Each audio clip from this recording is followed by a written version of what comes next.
John Vincent. John Clark Vincent grew up on a small family farm in central Kansas and studied creative writing at the University of Kansas. He is the co-author of Winemakers of the Willamette Valley, I can't believe I said that.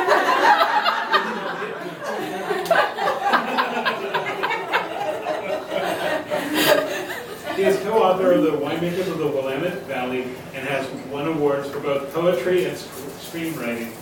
He currently lives in Portland, Oregon with his wife, Lisa D. Holmes, with whom he also owns and works at their creative agency, Yvonne Studios.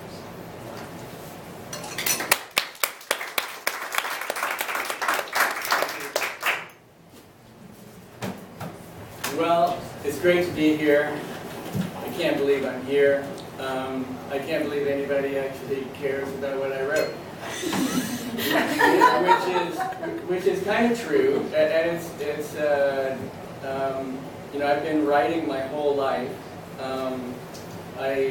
As a kid, I wrote, but I didn't really understand language and everything until I was a junior in high school, and I read a poem by Sidney Lanier. If anybody remembers Sidney Lanier from literature classes, a poet from South Carolina, and the world opened up, and I heard language for the first time, and changed my life, and I knew I was going to write. As you said, I studied poetry at the University of Kansas, and I always thought I'd be a poet. I assumed I'd be dead by the time I was 40 from alcoholism, because all the poets, you know, that I studied were. But you know, instead I had kids and got a job. So I've been writing for business ever since that time, and it's been a great career. You know, it kind of put a damper on some of my more creative work, but you know, I traveled extensively through the U.S. and the world, and you know, we interviewed people in the White House, and you know, so it's been a hugely rewarding experience. But you know, I've always tried to stay connected to my creative roots. I have one collection of poetry published, and I've written about a half dozen screenplays, and I've yet to find a producer for those. But you know, that makes me the same as 99% of all the other screenwriters out there. This particular book, Winemakers of the Willamette.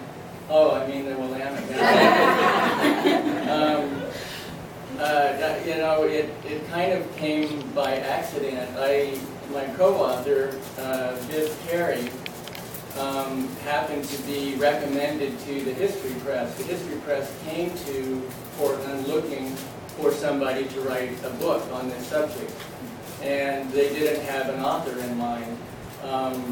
So they were talking to various people in the community. They found somebody who knew Viv and said, you know, Vivian Perry would be good for this particular book. And Viv ended up getting the contract to do it. Viv is great at marketing, and she's one of the worst procrastinators that exists in the world. So she realized after about 11 months of not really producing much work that she needed a co-author. So, you know, I had done a lot of profile type interview work in my career. So, so Viv asked me if I wanted to team with her on it, and that's really how this project got started. It was a fascinating project. I didn't know a tremendous amount. I was always a beer drinker. So I didn't know a whole lot about wine when I got started. I know a lot about wine now, you know, comparatively. But the thing that I did know from all my work and experiences was people. So this particular project worked out really well because the whole goal was just to get to know winemakers, to interview them, and to bring out into publication some personalities that represent the winemakers in this part of the world. When we got started, Viv had a couple of winemakers in mind. She was working with Forrest Klopke originally at Willamette Valley Vineyards, and Forrest passed away. So this book is actually dedicated to him. But she had Harry Peterson Nedry and Forrest, and that was kind of the way it got started. What we had to do then was figure out who the other winemakers were going to be. We had about 35,000 words we had to write, and if you break that into about 1,500 to 2,000 words a winemaker, we came up with the need to interview about 15 to 18 winemakers, and we interviewed 18, not all from different wineries, because there were partnerships involved, like Anna Messinger and Michael Davies, and Stuart Bodecker and Athena Pappas, and Harry Peterson Nedry, who has now kind of turned over winemaking to his daughter at Chehalem. So there were some multi-winemaker chapters, but by and large we had about 18 winemakers to work with. Because I really started out with poetry, sound is critically important to me in my writing, and so when I got into screenwriting, I focused more than anything else on dialogue, because that's really what you hear. That's the way people talk. And I think if you pay attention to the sound of the way people talk, it gives you a lot of insight into their character. So my approach in writing the profiles was to actually record, because I didn't have enough time. If you get to know somebody and you listen to them for a long period of time, you can duplicate their sound in your writing. But you can only do that really if you have been around them long enough to pick up the idiosyncrasies and the terms and the rhythms of their language. And I didn't really have that, so I recorded 2 to 3 hour interviews and then transcribed them, and that was really hard to sit there and transcribe multiple hours of interviews. But by doing that, I was able to pull out fairly significant chunks of dialogue and really let most of my profiles focus on the way they talk as much as what they had to say. It was fascinating in putting together the book. We tried to, 18 winemakers in the Willamette Valley is just a drop in the bucket. I think there are over 400 wineries now, which, when they got started, there were, maybe 10 or 20.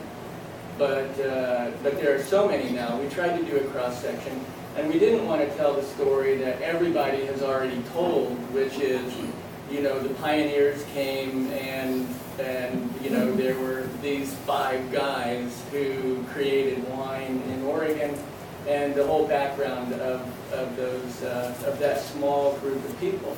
What we did want to do was include somebody from that group, and that was Harry Peterson Nedry, who wrote the foreword to the book and is one of the interviews.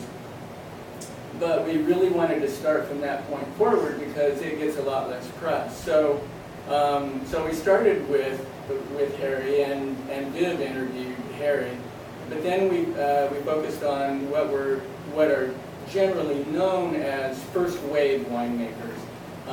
Initially, and the first wave winemakers were the first professional winemakers who were brought in to support the industry that was being created by the pioneers, because most of the pioneers were not professionally trained winemakers. They were just people who loved the wine and they wanted to do it, like Ponzi, for example, came in. So who was an engineer in San Francisco and came up. He was you know, kind of at the same period as the Back to the Land movement. And according to Louisa, you know, they were very much old hippies who wanted to raise their kids in you know, rural setting, close to the land, very holistic, and it sounded great to her dad, but Louisa was not really digging it at the time. But but the first wave of professional winemakers included people like Lynn Penner-Ash, who came up, and I have to remember all their names now. Steve Warner with Christum Winery. You know, these were people who were trained to be winemakers in California for the most part, and they came up and were either hired to expand the wineries that existed, or new money came in, new wineries, vineyards were set up, wineries were started, and they wanted to hire professional winemakers, so there was no lag time in startup. People like Lynn and Steve were first wave. We also included some that were really kind of shortly after them, that you could call them second wave, but that began to bring a little bit more of an international flavor to it, like Isabelle Dutart, who was originally, she was a French-trained winemaker. She now works with DePonte Vineyards, if you're familiar with them. I think, you know, I'm not a wine expert, but I think that is the best Pinot Noir that's made out there. It's very much a boutique, and you don't see DePonte everywhere, but she originally worked in France with Domaine Drouin, and when they first started in Oregon, they brought her over to make wines. She was my first interview, and I fell in love with her. I'm sorry, Lisa, but she was just really, truly an amazing person. She had a very tough time as a female winemaker in France at that time. You know, they really weren't taking that seriously. She came over here and had success, but she had a husband and children in France, and she was flying back and forth constantly. Which, you know, took a toll, and she could only keep that up for several years. Went back to France and gave it up, and then DePonte hired her to start again.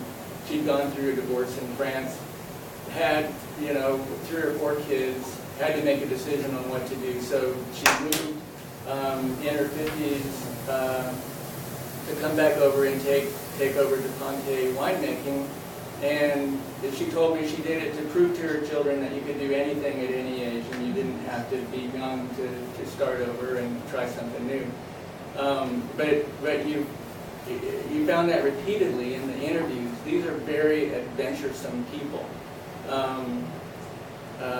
You know, the winemakers we talked to came from New Zealand, France, all over the United States, a couple from Texas, obviously from California, you know, some homegrown winemakers. But they ranged from people who always knew they wanted to be in wine to people who never imagined that they would want to. The interesting thing was that so many of them were science-related backgrounds. A lot of them were chemistry students and people who understood the chemistry of wine, and fascinating story. I doubt that you really want me to read anything, but because this is nonfiction, you know, this isn't that kind of a book. But you know, the interviews themselves go all the way from that through second generation winemakers like Louisa Ponzi, and then new winemakers like Stuart Bodecker and Adina Pappas at Bodecker Wines, and who are brand new, and they are kind of the outgrowth of the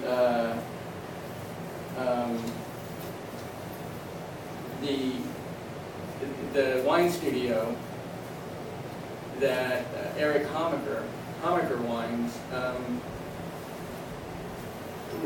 When Eric Homaker came up here from California, he discovered that there was no way for a young, grassroots, bootstraps winemaker to really get started, because it was illegal for a young winemaker to come into an established winery and make wine there.